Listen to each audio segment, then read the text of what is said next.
Yes, Mataji, you can start. Hare Krishna.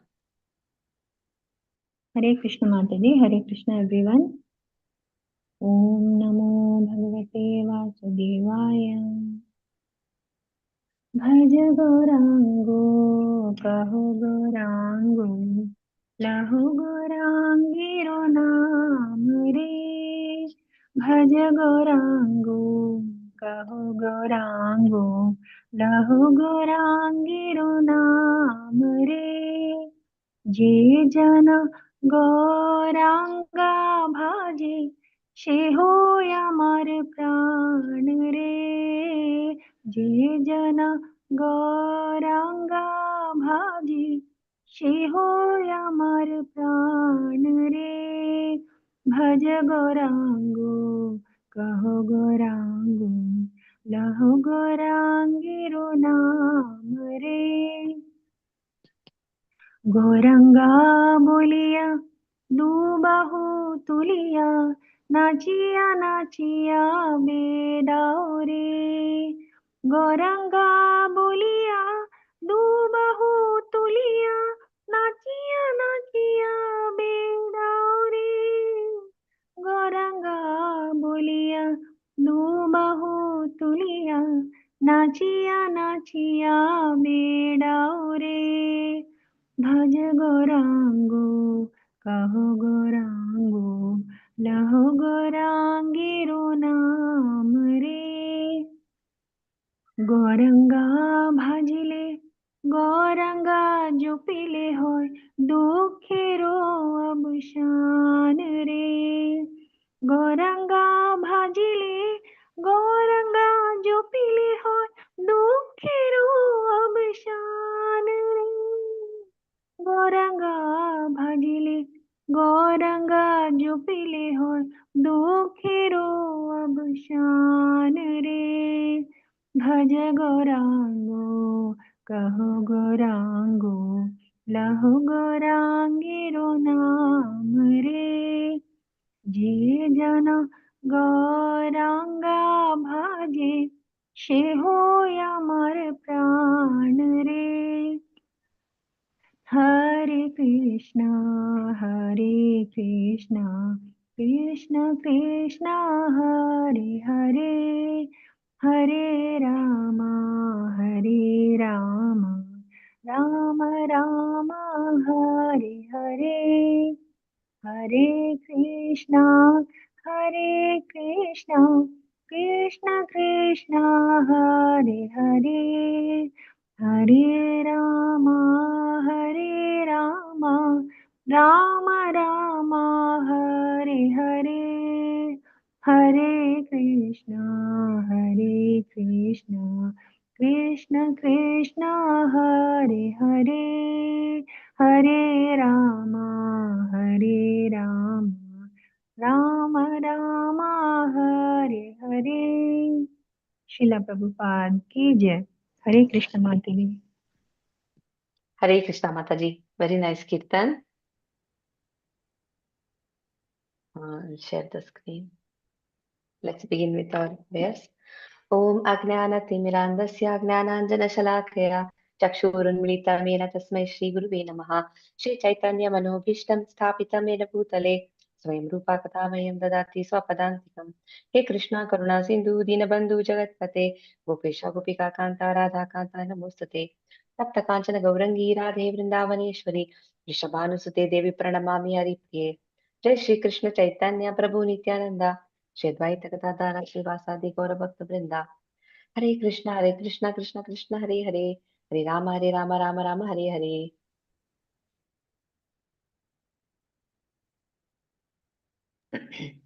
So we'll do this, the prayer of the personified Vedas. So let's read the introduction and then go to the shlokas one by one. It'll be very interesting. I'll just read this one. Hare Krishna. This chapter presents the prayers with the personified Vedas, glorifying the personal and impersonal aspects of Lord Narayana. In the slokas, in the purports, it's also mentioned, does the Lord doesn't know his own powers? He does know it. There's no need for us to externally glorify, and Vedas are glorifying him. And why is that so? When does this happen? And Vedas personified. It's like all the holy rivers personified. Krishna just called them and they all appeared together. All these things are mentioned in Bhagavatam. The Vedas personified, they all like they are alive, they're conscious. King Parikshit asked Srila Sukadev Goswami how the Vedas can directly refer to the supreme absolute truth. Brahman, supreme absolute truth, Brahman, since only Krishna is the Brahman, one of the purports that is also given like that. We'll understand why it is said so. Since the Vedas deal with the material realm governed by the three modes of nature, and Brahman is completely transcendental to these modes. In reply, Shukadeva Goswami described an ancient encounter between Sri Narayana Rishi and Narada Muni and Badrikashrama. So what happens is now Shukadeva Goswami is going to tell Parikshit Maharaj and all the others who are listening that this conversation happened between Narayana Rishi and Narada Muni. And then in that conversation, Narada Muni is telling Narayana Rishi and Narada Muni are discussing, and they are telling this same conversation happened between the sages in Janaloka. And there the sages are discussing so beautifully. Actually, all the sages in Janaloka are equally qualified to discuss this subject matter. All of them are qualified equally, but they are very, very, they follow this etiquette. They say, let one of us speak, the rest of us will sit down and hear. That's what they say. And they also are saying this same conversation took place, between the Kumaras and all. So, how uh, there is conversation going on between two people, and then they are discussing about something someone else discussed, and then they are discussing that within conversation there is one more conversation between that there is one more. It's like that because this knowledge is like that. There's no contamination. Whatever was passed down from the guru, from Narad Muni, or how does Narad Muni learn that? It's passed down like that. Whatever he said, it's repeated by the other person. And when he's understood that properly, he will repeat it to whoever wants to hear that. It's like that. So he says, this is what happened. Narayana Rishi, Nara Narayan, Nara Narayan. They're like twins. Krishna and Arjuna, they are together in that Badrikashrama. They are together. So this Narayana Rishi is none other than Lord himself, the Lord. Traveling to that sacred hermitage, Narada found the Lord surrounded by exalted residents of the nearby village of Kalapa. After going down to Narayan Rishi and his associates, Narada submitted this same question to him because Vedas are dealing with the three modes of material nature. Since the Vedas deal with the material realm, governed by the three modes. And how did they, you know, see how the Vedas can directly refer to the supreme absolute truth? The same question. Now, what happens? Narayana Rishi, in reply, related an account of how this very question had been discussed long ago among the great sages living in Janaloka. Once these sages, feeling inquisitive about the nature of the absolute truth, chose Sanandana Kumar to speak on the subject. Sanandana told them how the numerous personified Vedas, appearing as the first emanations from the breathing of Lord Narayana, recited prayers for his glorification just before the creation, just before creation happened. Because when annihilation takes place, everything, all the living entities, they're all resting in the Lord. They are dormant. When creation happens, just before the creation happens, it seems the Vedas started glorifying the Lord. The Lord is actually in kind of yoga nidra. That's what is given. Sanandana then proceeded to recite these elaborate prayers. The residents of Janaloka were perfectly satisfied upon hearing Sanandana recite the prayers of the personified Vedas, which enlightened them about the true nature of the supreme absolute truth, and they honored Sanandana with their worship. What is the true nature of the supreme absolute truth?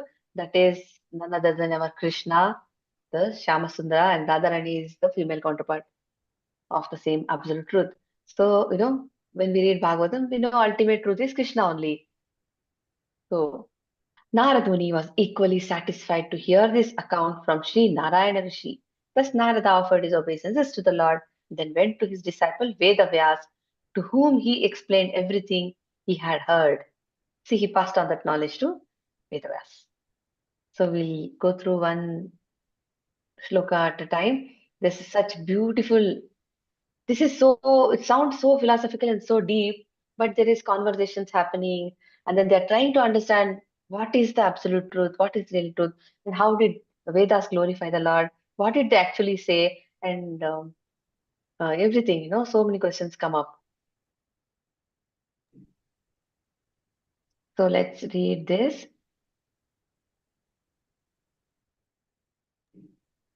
Shri Parikshit said, "O Brahmana, how can the Vedas directly describe the supreme absolute truth who cannot be described in words? How can you describe something that is indescribable?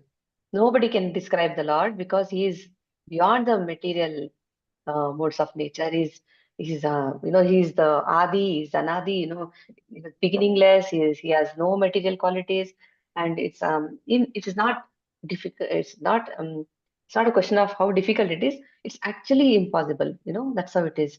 So how do you describe something that is indescribable? How can you describe God?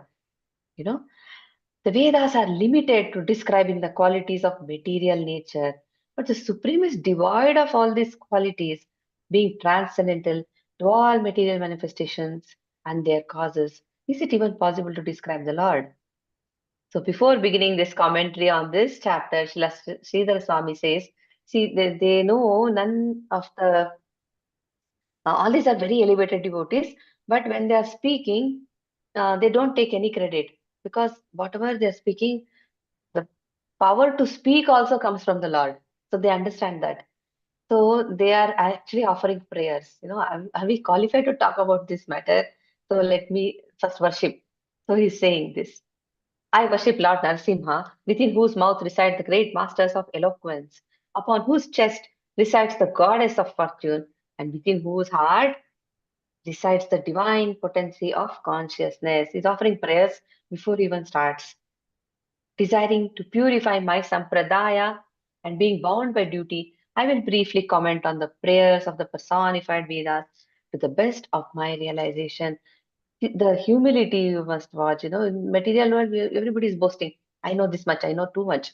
I know everybody is competing. I know more than you. It's like that. But in the spiritual discussions, this is how it is. Everybody is very patient. They let the person speak, whoever is the speaker, others hear, and then they share their realizations. It goes like that. They follow proper etiquette. In as much as Srimad Bhagavatam has already been perfectly honored by my predecessors' relations, I can only gather together the remnants of what they have heard. So whatever the realized souls have spoken, that's all I can actually speak. It's saying that remnants of what they have already honored. And Vishwanath Chakravarti Thakur also begins with this invocation. He says, the saintly devotees may laugh at me for becoming a jewel merchant, though I know nothing about precious jewels. It's like we don't know anything about jewels, and we open a market of, we start selling the jewels, and we may make a lot of mistakes. We don't know the how much we should sell it for, and the qualities, properties, nothing. So it's like that. He's saying it's a shame. And people may laugh at me. Saintly devotees may laugh because obviously they know more. But this is just in humility speaking like this because they're all very, very elevated, pure devotees. But I feel no shame, or at least I may entertain them. Okay, even if whatever I speak, at least they will feel entertained. Sometimes it happens when a child is speaking, um, the elders who know more than the child smile. It's very entertaining. So they're saying, at least they will be entertained, entertained if they speak. Though I have no wisdom, devotion, or detachment, I'm still greedy. Take the philosopher's stone of the Vedas, prayers from the fortress in which it is being kept. If the wind of indiscretion, my failure to acknowledge my lowly position, returns to knock me down, then while writing this commentary, I must hold on to the effulgent pillars of the feet of Sridhar Swami, Sanatan Goswami, and Lord Sri Krishna. What should I do? to really write this commentary, to the best, in the best possible way. The knowledge should become perfect, isn't it? There shouldn't be no mistakes and all that. So I'm saying my failure to acknowledge my lowly position. If something, if I'm stuck somewhere or whatever happens, I just hold on to the feet of Sri Swami Sanatan Goswami and Sri Lord Krishna himself. So that his commentary is perfect. Repeatedly bowing down to my divine spiritual master and to Lord Krishna, the ocean of mercy, I take shelter of Sri Shukadeva Goswami, the protector of the world and its universal I. Because Shukadeva Goswami is the speaker here, so who he's writing this commentary, this purport. So he's telling like this. At the end of the preceding chapter, just before this chapter, Shukadeva Goswami, this is what he said. Let's see what he said to Parikshit Maharaj. Because this before this, actually Krishna left and went. So they discussed something about Lord Krishna and all that. Something else he said. Let's read this. Who would like to read this paragraph? I Thus can read. spoke. You'll start, Mataji. Thank you, Mataji. Krishna. Thus, O King, the personality of Godhead, who is the devotee of his own devotees, stayed for some time with his two great devotees, teaching them how perfect saints behave. Then he returned to Dwarka. In his verse, in this verse, the word Sanmargam can be understood in at least three ways. In the first, Sat is taken to mean devotee of the Supreme Lord, and thus Sanmargam means the path of Bhakti Yoga, devotional service. In the second, the Sat means a seeker of transcendental knowledge. Sanmargam means the philosophical path of knowledge, which has impersonal Brahman as its object. And in the third with Sat referring to the transcendental sound of the Vedas, Sanmargam means the process of following Vedic injunctions. Both the second and third of these interpretations of Sanmargam lead to the question of how the Vedas can describe the absolute truth. You want me to continue, Mataji? Hare Krishna, Mataji. We'll discuss this. Hare So, Krishna. Hare Krishna. So, actually, same word can mean many things. It depends on the only an expert can understand. So here, when that word Sanmargam was used, see here. Sanmargam, what does it mean? It can be understood in three different ways. It means Bhakti Yoga. It also means somebody who's seeking transcendental knowledge, philosophical path of knowledge, and the process of following Vedic injunctions. So, that's what it means. But then, so much is given here. But the second and third of these interpretations of Sanmargam lead to the question how the Vedas can describe philosophical path of knowledge, the process of following Vedic injunctions. Because Vedas, again, as told in the beginning, they are actually governing the modes of material nature. So Srila Sridhara Swami elaborately analyzes this problem in terms of the traditional disciple of Sanskrit poetics. See, Sanskrit poetics, because literally when they read it, it may sound and mean something else, but if they actually dissect it and understand it properly, then based on the conventional usage, it makes sense. So see here, they have given the word go is an example of rudhi, since its relation with its literal meaning is purely conventional. The denotation of the word pachaka, chef, on the other hand, is a yoga vritti through the word's derivation of the root pach. Pachaka, pach, one who cooks, like this. So we add one more suffix to one word and it becomes something else. Like this, it's also given here. When so much Sanskrit grammar is being discussed here, one more thing is given here is, see now, somebody says, Gangayam Ghosha. If somebody wants to translate that, it may be understood as the cowherd village in the Ganges, but it makes no sense. The idea is absurd. So what will the expert understand it as? you'll understand Gangayam Gosha means on the bank of the Ganges. See, so Sanskrit poetry and Sanskrit shlokas are not that straightforward also. It needs some kind of knowledge and expertise also. That's what it said here. One more example is given. Say, for instance, in Sanskrit they are saying Simho Devadatta means Devadatta is a lion. What does it mean? Devadatta is a lion. Is lion's name Devadatta, or there is a person called Devadatta who is as good as a lion? See, the whole meaning changes. Heroic Devadatta is metaphorically called a lion because of his lion-like qualities. So, like this, uh, in contrast, the example of general kind of Lakshana, namely Gangayam Goshaha, involves a relationship not of similarity but of location. So, like this, he's telling so much the Vedic slokas are not that simple. So, in the first verse of the 87th chapter, Parikshit Maharaj expresses doubt as to how the words of the Vedas can refer to the absolute truth by any of the valid kind of Shabda Vritti. How can you just put Krishna in some words? No. He asks, Katham Sakshat Charanti. How can the Vedas directly describe Brahman? Literally meaning based on convention. After all, the absolute is inaccessible to designation. He has no designation. And how can Vedas even describe Brahman by Gauna Vritti based on similar qualities? Like everything is in relationship to something else. When we describe something, see, who are you? You say you are the mother of something, you are the principal of the school, or we all have some kind of material, you know, what do you say? That's what we are. That's how we identify ourselves with the body relationships and all this. But he's inaccessible to designation, and you can't even say his qualities are like this, like that, because he has no material qualities. So it's like kind of very valid question, but very philosophical and very to think about absolute truth. This is a very very deep question. So here it says the Brahman is nirguna without qualities. Obviously, a metaphor based on similar qualities cannot apply in the case of something that has no qualities. You can't say is good, is that, is it, it has no material qualities, first of all.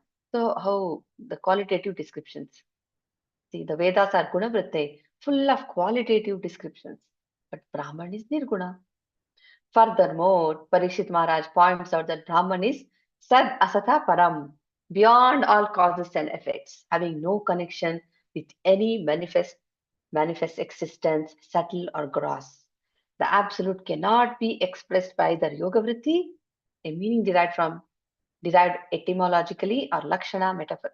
They both require some relationship of Brahman to other entities. So, thus, King Parikshit is puzzled as to how the words of the Vedas can directly describe the absolute truth. In the next few verses and shlokas, it said, if somebody, even Vedas for that instant, has to describe the Lord, that what do you say, that qualification, that capacity to speak about the Lord is also given by him only. That also, that intelligence to talk about God also is given by God only. It's given here. And he already knows his glories. So why are they even describing? All these questions come. It's very interesting though. So who would like to read this purport and this translation? Hare Krishna. Shall I read, Mataji? Yes, Mataji, thank you. Hare Krishna. Translation. Shukadev Goswami said, the Supreme Lord manifested the material intelligence, senses, mind, and vital air of the living entities so that they could indulge their desires for sense gratification, take repeated births to engage in fruitive activities, become elevated in future lives, and ultimately attain liberation. Purport. At the dawn of creation, when the conditioned living entities lay dormant within the transcendental body of Lord Vishnu, he initiated the process of creation by sending forth the coverings of intelligence, mind, and so on for the living entities' benefit. As stated here, Vishnu is the independent Lord, Prabhu, and the living entities are his jana, dependents. Thus, we should understand that the Lord creates the cosmos entirely for the living entity's sake. Compassion is his sole motive. By providing the living entities with gross and subtle bodies, the Supreme Lord enables them to pursue sense gratification and, in the human form, religiosity, economic development, and liberation. In each body, the conditioned soul utilizes his senses for enjoyment, and when he comes to the human form, he must also discharge various duties assigned to him at the different stages of his life. If he faithfully discharges his duties, he earns more refined and extensive enjoyment in the future. If not, he is degraded. And when the soul eventually hankers to be freed from material life, the path of liberation is always available. Srila Vishwanath Chakravarti comments that in this verse, the repeated use of the word cha and indicates the importance of all of what the Lord provides, not only the path of liberation, but also the paths of gradual elevation through religious life and appropriate sense enjoyment. Hare Krishna Mataji. Hare Krishna Mataji. So why does Lord provide us this material world, all these material things? It is for our sake, so that because we want to enjoy sense gratification. So He's providing all this so that we can enjoy nicely. We want to stay here only, no problem. He is giving us that freedom. We can continue living here, take different bodies, enjoy in whatever ways we can. But when a time will come, we'll get so fed up, that hankering for all this enjoyment will go. That time we may actually decide to go back home. So He's providing us all these senses, and He also provides intelligence, mind, and so on, so that we have these special these things through which we can actually realize Him. We actually can understand, oh my God, what are we doing? We don't belong here. We're just stuck in one some kind of this one. So that example of Indra falling in this one, taking a pig's body, where he actually forgot that he was the lord of the heavenly planets, and he should have uh, you know gone back. And they come and talk to him, like, Indra, what are you doing? He says, I'm so happy. He's a pig actually, in a pig's body. He says, I'm so happy. I have pig wife and I have piglets, and I'm playing with the dirt and it's so beautiful. And they're like, they throw some water on his face and say, Indra, what is wrong with you? Just look around where you are. You're forgetting who you are. Then he realizes and then says, what am I doing in this dirt? So it's like that. This material world, some people, they may be saying that what is wrong with the dog's life? There are people who argue. They say, okay, so what is wrong with being a dog? They may argue. So to that extent, we can become ignorant. So in all these endeavors, the living entities depend on the Lord's mercy for success. And He has only provided us mind, intelligence, everything. Without intelligence, senses, mind, and vital air, the living entities cannot achieve anything. So we should thank God for that also. Neither elevation to heaven, purification through knowledge, perfection of the eightfold meditational yoga, nor pure devotion through following the process of Bhakti yoga, beginning with hearing and chanting the name of God. So if we don't have these things, so that also we should, that also is not, we don't own that also. So that is also coming from the Lord Himself. So He's given us all this so that finally we actually, evolve from karma kanda level to gnana kanda, and then slowly, then it's given in Bhagavad Gita, right? Then people do Ashtanga yoga, and then because there comes a time when they actually take up Bhakti yoga, which is the final stage. So all this is possible because of the facilities He has given us. That's what is there. How then, if the Supreme arranges all these facilities for the conditioned soul's welfare, can He be impersonal? See, somebody is arranging all this for us. He's providing us a body, providing this material world, and then giving us senses, intelligence, mind, and so many things. That means the person who is arranging all this must have some intelligence, and he cannot be impersonal. Energy cannot think like this, right? Just energy. God is energy. God is just some light, Brahman, so what is that, effulgence, all this, that cannot be possible. That's not impossible, because how can somebody does provides all these facilities to all of us be impersonal? Far from presenting the absolute truth as ultimately impersonal, the Upanishads speak at great length about his personal qualities. The Upanishads also are talking about his personal qualities. We studied Ishopanishad. In that also it's given Lord's qualities are mentioned. So like this, then he is now, how can he be impersonal? So the absolute described by the Upanishad is free from all inferior material qualities, yet he is omniscient, omnipotent, and master and controller of all, the universally worshipable Lord. He who awards the results of everyone's work and the reservoir of all eternity, knowledge, and bliss. That's what he is.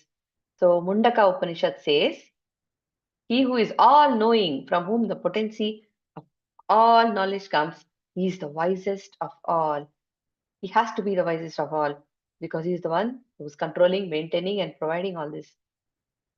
In the words of Brihadaranyaka Upanishad, see, so many references are given so that we are not confused. The Upanishads are clearly stating the Lord, the absolute truth, he is a person. There's no doubt about it. He can hear what we say, he can definitely see us, he can glance, he can do everything. He is the Lord and controller of everyone. The Brihadaranyaka Upanishad, Mundaka Upanishad, all this is mentioned. So he who resides within the earth and pervades it. See all this. He desired. He desired. There is one shloka that says he desired. How can energy desire? Only a person can have desires. Does the Lord have desires too? It says yes. It says the shlokas in Bhagavatam say yes. The Lord also had desired. He desired. He wanted to become many. From him come all the expansions. From one, he became so many. So that was his desire. That means he is a person. He had a desire. He did it. He glanced at his potency, who then manifested the creation. Taittiriya Upanishad declares the supreme is unlimited truth and knowledge. So, how did the Vedas glorify the Lord as a person only? That will come next.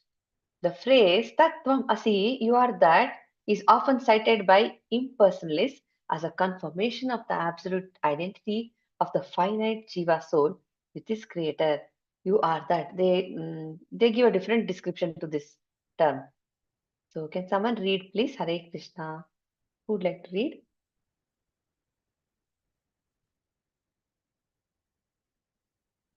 Who can read?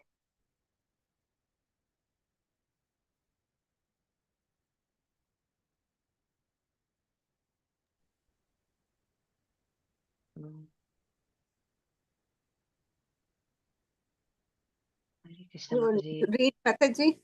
You want to read, Mataji? Okay, Mataji. You can read from Shankaracharya and his followers.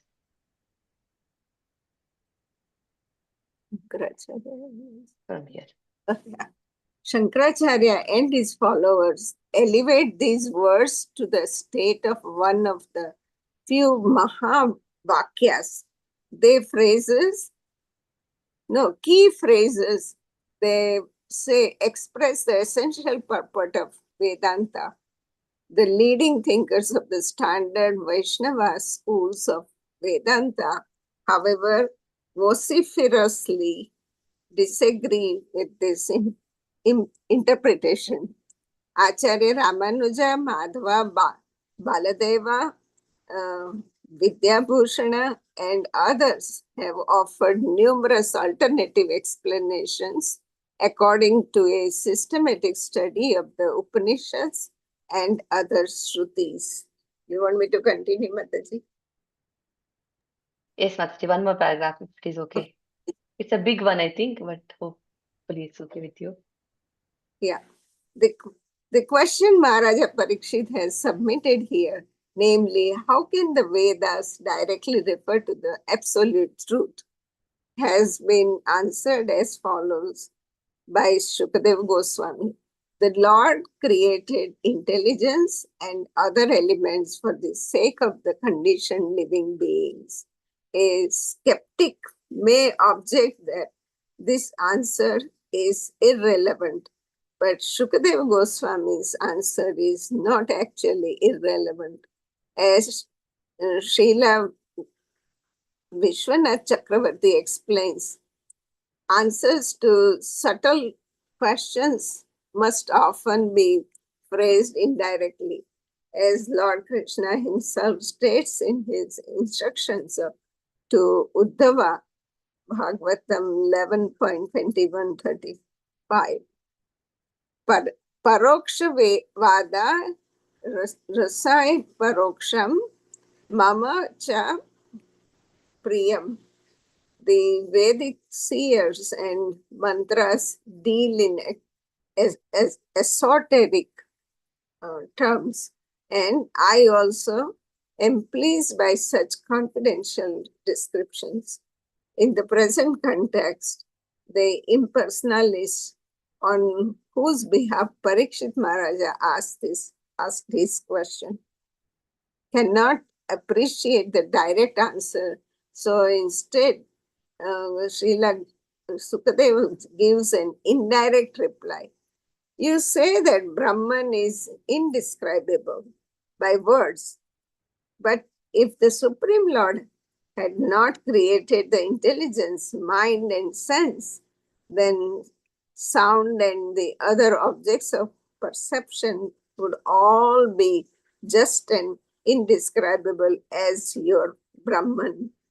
You would have been blind and deaf since birth and would know nothing about physical forms of sounds. What to speak of the absolute?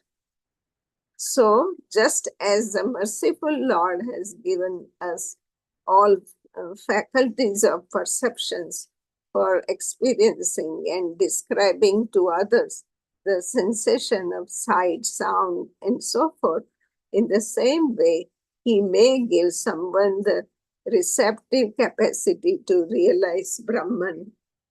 He may, if he chooses, create some extraordinary way for words to function apart from their ordinary references to material substances, qualities, categories, and actions that will enable them to express the supreme truth. He is after all the Almighty Lord Prabhu, and He can easily make the indescribable describable. Hare Lord, Krishna. Hare Krishna, Mataji. So what is impossible for the Lord? He can make something that is indescribable, describable. So very nicely it's given here. See, the Lord created intelligence and other elements and all that. So impersonal is on whose behalf Maharaj is asking this question. Parikshit Maharaj is asking. So he's saying, if the Lord had not created intelligence, mind, senses, then sound and the other objects of perception would all be just as indescribable as your Brahman. If Brahman is like this, he has no sound, no senses, no nothing at all, then everything that is coming out of Brahman should also be like that, right? Then we all should have been blind, deaf, and all that, because we won't be able to perceive anything physical. So he's using that same explanation. I think, how can God be impersonal? That is not possible. He's explaining like that. And then Lord Matsya assures King Satyavrata that the absolute truth can be known from the words of the Vedas. When he took this Matsya avatar, he told Satyavrata Maharaj that you can understand absolute truth through the words of the Vedas. So the Vedas are capable of explaining the Lord. So they have this capacity because of him only. You will be thoroughly advised and favored by me, and because of your inquiries, everything about my glories, which are known as Param Brahma, will be manifest within your heart. Thus, you will know everything about me. The Lord says this. We did one session on Matsya Avatar, in that we discussed that. The fortunate soul who has been graced by the Supreme Lord with divine inquisitiveness will ask questions about the nature of the Absolute, and by hearing the answers given by great sages, which are recorded in the Vedic literature, he will come to understand the Lord as he is. Thus, only by the special mercy of the Supreme Person does Brahman become Shabditam. So they are actually describing the Lord in words. This is because of the special mercy of the Supreme Person. So that also because of his mercy. Otherwise, without the Lord's exceptional grace, the words of the Vedas cannot reveal the absolute truth. So everything is given. The purpose of creation is also given. And then see. for the good of the living entities. The living entities can fulfill the divine purpose for which they exist. Intelligence, mind, and senses are meant to be used for worshipping the Supreme Lord. So there'll come a time when they'll actually realize this. So let's go here. The Supreme Lord appearing in his two-armed form. This is given here. This is from Gopala Tapani Upanishads. There are so many references to say that how does Krishna actually look and how did he appeared as himself. You know how he was in Vrindavan, like that. So how do we understand him? By hearing. We should not doubt the acharyas. We should not doubt the words of the Vedas. It's given here. By hearing scriptural passages such as this one from Gopala Tapani Upanishad, they engage in contemplating him to the best of their fledgling ability. Although the neophyte devotees have not yet learned how to fully realize the Lord or meditate steadily on even the effulgence surrounding his body, still they take pleasure in presuming. So they think they are meditating on the Lord, but complete knowledge is something else. So the Supreme Lord, moved by the waves of his boundless mercy, himself thinks, these devotees are meditating on me. When their devotion matures, he draws them to his feet to engage in his intimate service. So slowly we progress and go to, there comes a stage when the Lord himself will engage us in his intimate service. Thus it is concluded that the Vedas have access to the personal identity of the Supreme only by his mercy. They do have access to the Lord. Coming from him, they have direct access to Lord. So we'll read a lot of interesting things come up after this. We'll take a break. We'll do this next session.